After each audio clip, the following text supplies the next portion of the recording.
안녕하십니까. 아우월 군스토리 CK입니다. 오늘은 여러분들께 후방으로 군대 가면 무조건 편할까? 라는 내용으로 한번 말씀드려 보겠습니다. 소위 사람들이 얘기하죠. 전방부대로 간다고 하면 힘들겠다, 엄청 빡시겠는데 하면서 안쓰러워하고, 후방부대로 간다고 하면 와우 대박, 편하겠는데? 군생활 꿀이겠네 이러면서 얘기들을 하는데요. 정말 후방부대로 가는 것만이 편하고 좋은 걸까요? 지금부터 알아보겠습니다. 먼저 말씀드릴 전방부대와 후방부대를 간단히 구분해보고 넘어가겠습니다. 전방부대 하면 무조건 GP, GOP만 생각하실 수 있는데요.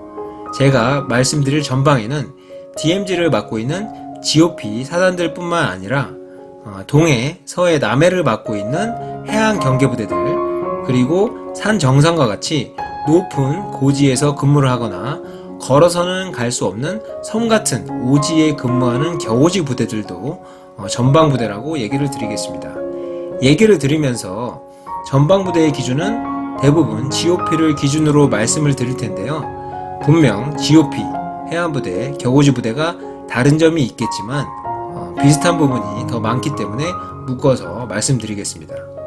그리고 후방부대는 방금 얘기 드렸던 전방부대들을 제외한 모든 부대를 후방부대라고 얘기를 드릴 건데요.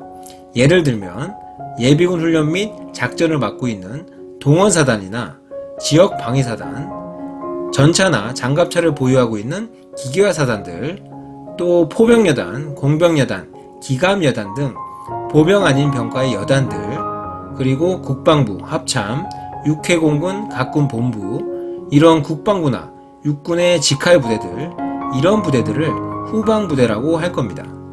여기서 하나 더 구분하고 넘어가자면, 예를 들어 지역방위사단들은 후방지역을 맡고 있는 사단이지만 예하 여단들이 해안을 맡고 있는 여단이 있고 내륙을 맡고 있는 여단들이 있습니다.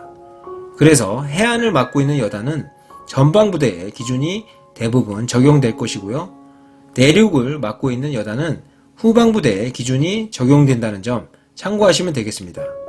그리고 포병여단, 공병여단, 기감여단 등 보병 아닌 병과의 부대들은 부대가 후방에 있긴 하지만 그 보병 아닌 병과의 간부나 병사들은 GOP나 해안부대와 같은 보병사단에 근무하는 인원들도 많기 때문에 보병 아닌 병과의 인원들이라고 해서 모두 후방에 있는 것은 아니라는 점 참고하시기 바랍니다. 자, 그럼 전방이 좋다, 후방이 좋다를 어느 정도 판단하기 위해서 전방부대와 후방부대의 장단점에 대해서 알아보고 넘어가겠습니다. 그럼 먼저 전방부대의 장점 6가지 말씀드려 보겠습니다. 첫 번째로 전방 갔다 오신 분들이 얘기하죠. 산 좋고 물 좋고 경치 좋다. 정말 전방부대, 특히 GOP 경치 좋습니다. 그 GOP에서 총 들고 경계 근무 서고 있으면 날씨 좋은 날에는 저기 멀리까지 북한 지역이 다 보여요. 광활한 대지가 보이기도 하고 멋진 산들이 보이기도 하고요.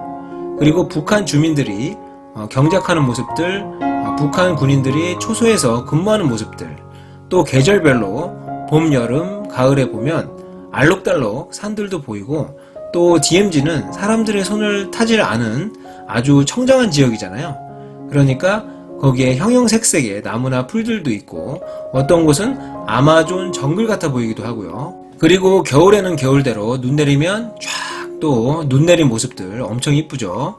DMZ 지역은 아군이나 적군이나 DMZ 수색을 해도 지뢰가 어디서 폭발할지 모르기 때문에 거의 정해진 수색로로만 가지 어디 다른 길로 가지를 않습니다. 그래서 눈이 내려도 발자국은 수색로에만 나지 다른 곳은 날 수가 없어요.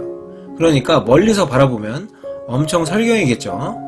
그리고 작전할 때 좀 방해 요소라고도 할 수 있지만 다양한 곤충들, 또 우리나라 중부나 북부 지방에서는 잘 보기 어려운 동물들, 이런 생명체들도 있습니다. 곤충들은 아무래도 매복 작전이나 근무간에 주변에 나타나면 좀 근무에 집중하기가 어렵죠. 그리고 동물들은 전방 감시를 하다 보면 사람으로 오인하게 해서 오발 사고를 일으키게 하는 주요 원인이 되기도 합니다. 어쨌든 그만큼 청정한 지역이라는 거죠. 정말 GOP, 해안 이런 곳은 환경적인 면에서는 힐링이 되는 곳이라고 생각을 합니다.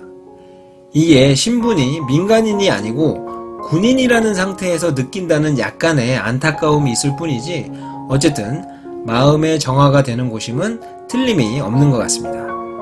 다음 두 번째로는 인원이 많아서 활기차다. 전방부대들은 후방부대와 다르게 완편이 되어 있습니다.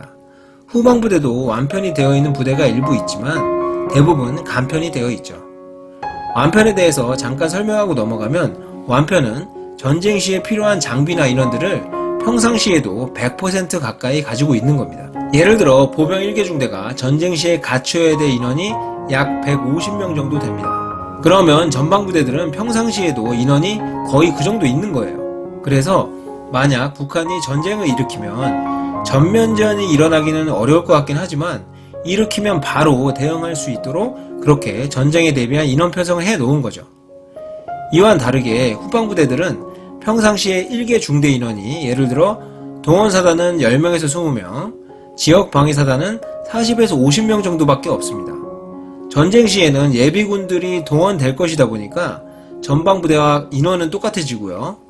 그래서 평상시에 후방부대는 인원이 적고 전방부대는 평상시부터가 인원이 많아서 전방부대는 한번 전체 집합하면 왁자지껄 하기도 하고 시끌시끌 하기도 합니다. 그리고 훈련을 해도 전체가 다 이동하니까 북적북적하고 작업을 해도 단숨에 끝낼 수 있고요. 군인들이 삽들면 산 하나 만든다는 우스갯소리가 있잖아요. 그만큼 인원이 많으니까 심심하고 외로울 틈은 거의 없는 것 같습니다. 다음 세 번째로 최신 물자 보급이 잘 된다. 전방부대들은 북한 지역과 접경해 있거나 우리나라 최외곽 일선을 경계하고 있기 때문에 적이 도발했을 때 바로바로 대응을 해야 되고 급작스런 전투 시에도 부족한 게 있으면 안 됩니다. 그래서 전방부대들은 보급의 1순위입니다. 실제로 방탄 헬멧이나 전투조끼나 기타 착용해야 될 장구류들을 보면 후방부대보다 훨씬 좋습니다. 그리고 그런 최신 물자와 장비들을 착용하고 있으니까 겉보기에 폼도 좀 더 나고요. 다음 네 번째는 돈을 많이 모을 수 있다입니다. 북한하고 접경해 있는 GOP라든지 해안과 접경하고 있는 해안부대들은 휴가, 외출, 외박 같은 출타가 통제되어 있기 때문에 부대 내에서 돈을 쓸 곳이 PX라든지 노래방이라든지 별로 쓸 곳이 없습니다. 그래서 병사들은 한 달 월급이 요즘에는 5, 60 정도로 알고 있는데 나중에는 더 오른다고 하고요. 그 돈을 절약하고 모은다면 돈을 꽤 모아서 나갈 수 있죠. GOP 교대가 6개월에서 1년 단위로 이루어지기 때문에 모을 수도 있고 간부들도 마찬가지로 초급 간부들 예를 들면 하사, 중사, 소위 중위 이런 분들도 호봉에 따라서 차이가 나겠지만 세금 떼고 100에서 200대 받을 거기 때문에 교대할 때까지 돈을 모은다면 몇백 모아서 나갈 수 있는 거죠. 다음 다섯 번째로 교대 후 포상이 있다. 이렇게 6개월에서 1년 단위로 교대를 하게 되면 병사들 같은 경우에는 4박 5일 정도의 포상휴가가 전인원 지급이 됩니다.